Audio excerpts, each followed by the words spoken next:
Welcome back to Libby's kitchen. എല്ലാവർക്കും നമസ്കാരം. നമ്മൾ വീണ്ടും ഒരു അടിപൊളി റെസിപ്പിയായിട്ട് വന്നിരിക്കുകയാണ്. ഇന്ന് നമ്മൾ ഉണ്ടാക്കുന്നത് ആവോലി വെച്ചുള്ളൊരു കറിയാണ്. അതിനു മുമ്പ് നമ്മുടെ വീഡിയോസൊക്കെ കണ്ടിട്ട് എല്ലാവർക്കും ഇഷ്ടമായെങ്കിൽ ലൈക്ക് ചെയ്യണം, സബ്സ്ക്രൈബ് ചെയ്യണം. അപ്പോൾ ഇതിനാവശ്യമായിട്ടുള്ള സാധനങ്ങൾ എന്തൊക്കെയാണെന്ന് നോക്കാം. ആദ്യം തന്നെ നമ്മൾ കഴുകി വൃത്തിയാക്കി വെച്ചിട്ടുണ്ട് ആവോലി മീൻ. ഞാനൊരു 3 എണ്ണമാണ് എടുത്തേക്കുന്നത്. അത് നന്നായിട്ട് വരഞ്ഞ് വെച്ചിട്ടുണ്ട്. ഇത് നമ്മൾ കറി വെക്കുകയാണെങ്കിലും ആദ്യം ഒന്ന് ജസ്റ്റ് ഒന്ന് ഫ്രൈ ചെയ്തെടുക്കണം. അതിന് വളരെ കുറച്ച് മസാലകൾ മതി.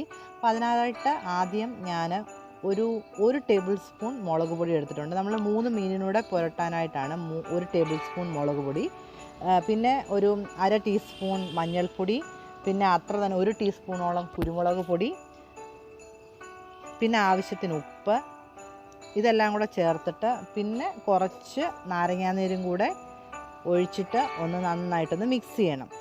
ആവോലി നമ്മൾ വറക്കുമ്പോൾ എപ്പോഴും ഒന്നേ നാരങ്ങാനീര് അല്ലെങ്കിൽ വിനാഗിരി ചേർത്തിട്ട് വേണം നമ്മൾ മസാല ഒന്ന് യോജിപ്പിക്കാനായിട്ട്. അല്ലെങ്കിൽ നമ്മൾ ഈ ഫ്രൈ ചെയ്തെടുക്കുമ്പം ഈ മസാലയൊന്നും ഈ മീനെ പിടിക്കാത്തൊരു ഫീല് തോന്നും. അപ്പോൾ നമുക്ക് ഈ നാരങ്ങായും കൂടെ ചേർത്തിട്ട് ഈ മസാല ഒന്ന് നന്നായിട്ടൊന്ന് മിക്സ് ചെയ്തെടുക്കാം.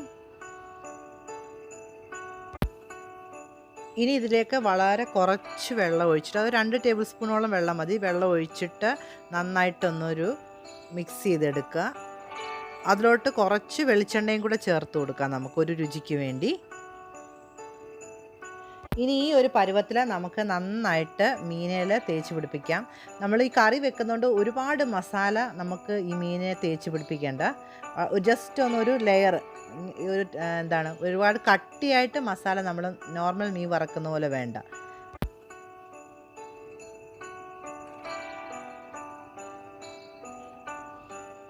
അപ്പോൾ നമ്മുടെ മീനൊക്കെ നമ്മൾ എല്ലാം മസാലയൊക്കെ പുരട്ടി റെഡിയാക്കി വെച്ചേക്കുവാണ്. സമയം ഉണ്ടെങ്കിൽ ഒരു അരമണിക്കൂർ വെച്ചിട്ട് നമ്മൾ വറുത്തെടുത്താൽ മതി. പിന്നെ നമ്മൾ കറി വെക്കാനായിട്ട് ആവശ്യമായിട്ടുള്ള സാധനങ്ങളും എടുത്തു വെച്ചിട്ടുണ്ട്. കൊച്ചുള്ളി, ഇഞ്ചി, വെളുത്തുള്ളി, കറിവേപ്പില, പച്ചമുളക്, തക്കാളി, എല്ലാം കുറേശ്ശേ ഉള്ളൂ. കാര്യം 3 ചെറിയ മീനാണല്ലോ നമ്മൾ എടുത്തേക്കുന്നത്. അപ്പോൾ നമ്മൾ കുറേശ്ശേ മതി. പിന്നെ വേണ്ടത് തേങ്ങാപ്പാലാണ്. തേങ്ങാപ്പാൽ ഏകദേശം ഞാൻ 1/2 ലിറ്ററോളം എടുത്തിട്ടുണ്ട്. കട്ടിപ്പാലാണ്, 1-ാം പാലാണ്. നമ്മൾ ഈ മീൻ ചേർക്കുന്നത് വാളംപുളിയാണ്. ഒരു ചെറുനാരങ്ങ വലുപ്പത്തിലുള്ള പുളി വെള്ളത്തിലിട്ട് കുതിർത്തതാണ്. അതിനുശേഷം ഒരു പാൻ വെച്ചിട്ട് നമുക്ക് വെളിച്ചെണ്ണ ഒഴിച്ചു കൊടുത്തിട്ട് നമ്മുടെ മീനൊന്ന് ആദ്യം ഒന്ന് വറുത്തെടുക്കാം.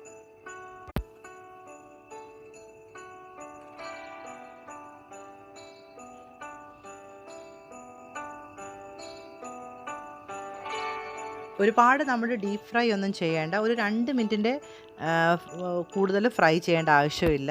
നമ്മളിത് കഴിഞ്ഞിട്ട് ഇനി നമ്മൾ അല്ലാതെ കുക്ക് ചെയ്യുന്നുണ്ട്. പിന്നെ ആവോലിക്ക് വലിയ വേവ്, ഇത് ഏത് ഫിഷ് ആയാലും വലിയ വേവില്ല. നമുക്ക് ഇതേപോലെ ജസ്റ്റ് ഒന്ന് ഷാലോ ഫ്രൈ പോലെ ചെയ്തേച്ചാൽ മതി.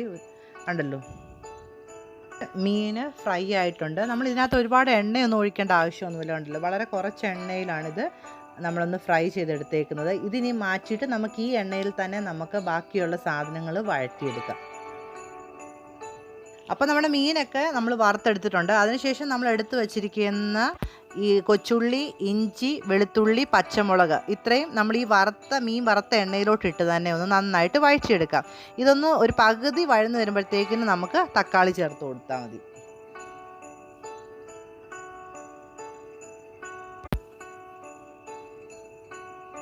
അപ്പോൾ നമ്മുടെ കൊച്ചുള്ളി, ഇഞ്ചിയും, വെളുത്തുള്ളിയും, പച്ചമുളകും ഒക്കെ അത്യാവശ്യം പകുതി വഴന്നിട്ടുണ്ട്. അതിലേക്ക് നമുക്ക് തക്കാളിയും കൂടെ ചേർത്ത് കൊടുത്തിട്ട് നന്നായിട്ടൊന്ന് വഴറ്റാം.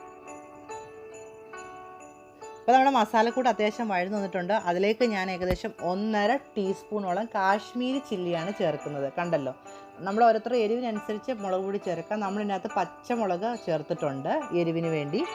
പിന്നെ ഞാൻ 1 ടീസ്പൂൺ മല്ലിപ്പൊടി ചേർക്കുന്നുണ്ട്. 1/2 ടീസ്പൂണോളം മഞ്ഞൾപ്പൊടി ചേർക്കുന്നുണ്ട്. ഇത്രയും കൂടി ഇട്ടിട്ട് നമുക്ക് നന്നായിട്ടൊന്ന് ഈ മസാലയെല്ലാം ഒന്ന് നന്നായിട്ടൊന്ന് മൂപ്പിച്ചെടുക്കണം. നമ്മൾ പൊടികളെല്ലാം മൂത്ത് വരുമ്പോഴത്തേക്കിന് നമ്മൾ വെള്ളത്തിൽ കുതിർത്ത് വെച്ചിരിക്കുന്ന പിഴിപുളി ചേർത്ത് കൊടുക്കാം. ഓരോരുത്തരുടെ പുളിയുടെ അനുസരിച്ച് വേണം ചേർത്ത് കൊടുക്കാൻ. ആദ്യം കുറേശ്ശെ ഒഴിച്ച് കൊടുത്തിട്ട് നമുക്ക് നോക്കാം എത്രമാത്രം പുളി വേണമെന്ന്. പുളി ചേർത്ത് നമുക്ക് നന്നായിട്ടൊന്ന് മിക്സ് ചെയ്യാം. ഞാനിതിലേക്ക് നമ്മുടെ ഈ പിഴിപുളിയുടെ വെള്ളം മാത്രമേ ചേർക്കുന്നുള്ളൂ. നിങ്ങൾക്ക് ഒരുപാട് ചാറ് വേണമെന്നുണ്ടെങ്കിൽ കുറച്ച് ചൂടുവെള്ളം ചേർക്കുക. പിന്നെ നമ്മൾ തേങ്ങാപ്പാൽ ചേർക്കുന്നുണ്ട്. അത് മാത്രമാണ് ഇതിൻ്റെ ഗ്രേവി. നമ്മൾ ചേർത്ത പുളിയും നമ്മളുടെ മസാലയും എല്ലാം കൂടെ ഒന്ന് തിളച്ചിട്ടുണ്ട്. ഇനി നമുക്ക് അതിലോട്ട് വറുത്ത് വെച്ചിരിക്കുന്ന ആവോലി ചേർത്ത് കൊടുക്കാം.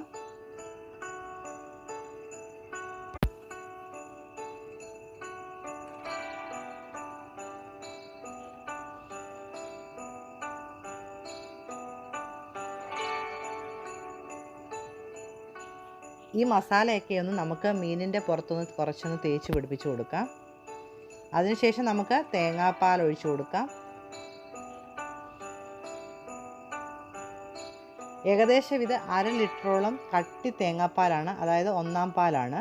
നമുക്കിത് ഇതിലോട്ട് ഒഴിച്ചു കൊടുക്കാം.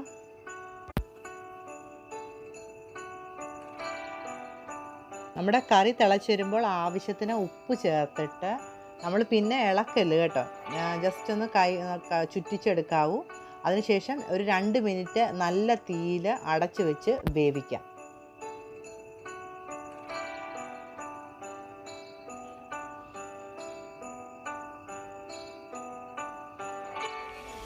അപ്പോൾ നമ്മുടെ കറിയൊക്കെ നല്ല കുറുകി എണ്ണയൊക്കെ തെളിഞ്ഞിട്ടുണ്ട്. നമ്മുടെ കറി റെഡി ആയിട്ടുണ്ട്. ഇനി ലാസ്റ്റ് കുറച്ച് പച്ച വെളിച്ചെണ്ണയും കൂടെ ഒഴിച്ചിട്ട് പെട്ടെന്ന് തന്നെ നമ്മളൊന്ന് അടച്ചു വെക്കുക. ഒരടപ്പ് വെച്ചിട്ട് പെട്ടെന്ന് അടച്ചു വെക്കുക. അപ്പോൾ നമ്മുടെ ആ വെളിച്ചെണ്ണയുടെ മണവും സ്വാദും ഒക്കെ അതിനകത്തോട്ട് ഇറങ്ങി ഭയങ്കര ടേസ്റ്റ് ആയിരിക്കും. അത് കഴിഞ്ഞിട്ട് നമ്മൾ കഴിക്കാൻ നേരത്ത് ഒന്ന് ഓപ്പൺ ചെയ്ത് കഴിഞ്ഞാൽ അതുകൊണ്ട് ഈ രീതിയിൽ നമുക്ക് കറി കിട്ടും. അപ്പോൾ എല്ലാവരും ഇതേപോലെ ഒന്ന് ട്രൈ ചെയ്ത് നോക്കുക. വളരെ എളുപ്പത്തിൽ ഉണ്ടാക്കാൻ പറ്റുന്നൊരു റെസിപ്പിയാണ്. എല്ലാവരും ട്രൈ ചെയ്ത് നോക്കണം. വളരെ ടേസ്റ്റിയാണ്. നമുക്ക് അപ്പം, ചോറ് എന്തിൻ്റെ കൂടെ വേണമെങ്കിലും കഴിക്കാൻ പറ്റുന്നൊരു റെസിപ്പിയാണ്. അപ്പോൾ എല്ലാവർക്കും നമ്മുടെ വീഡിയോസ് ഇഷ്ടമായെങ്കിൽ എല്ലാവരും ലൈക്ക് ചെയ്യണം, സബ്സ്ക്രൈബ് ചെയ്യണം. വീണ്ടും അടിപൊളി ഒരു റെസിപ്പിയായിട്ട് വരുന്നത് വരെ എല്ലാവർക്കും ബൈ ബൈ.